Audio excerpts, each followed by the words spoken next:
வாலிப தம்பி தங்கச்சி, உன்னை ரொம்ப அன்பாய் கேட்கிறேன், நீ சில நேரத்தில் பண்ற மிஸ்டேக்கை கூட ஆண்டவர் வந்து மன்னிச்சிருவாருப்பா, மன்னிச்சிருவார். நீ மன்னிப்பு கேட்டா கண்டிப்பா மன்னிப்பு உனக்கு கிடைக்கும். ஆனா துணிகரம் இருக்கு பாரு, அதான் திமிர்த்தனம்னு சொல்லுவாங்கல்ல.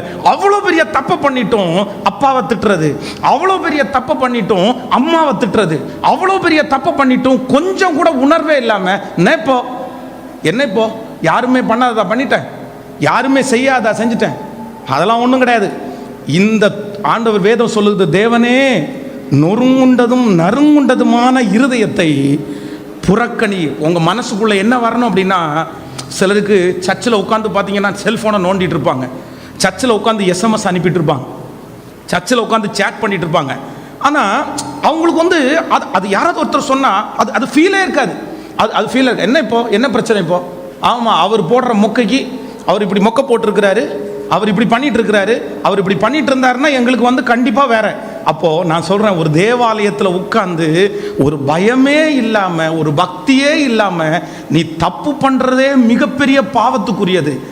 அதையும் இல்லாம நீ உன்னை நிரூபிக்கணும்னு நினைச்சு நீ திரும்பவும் உன்னுடைய இருதயத்தில் துணிகரம் கொள்றது, கண்டிப்பா சொல்றேன், உன்னுடைய எதிர்கால வாழ்க்கைக்கு ஆசீர்வாதமா இருக்கவே இருக்காது.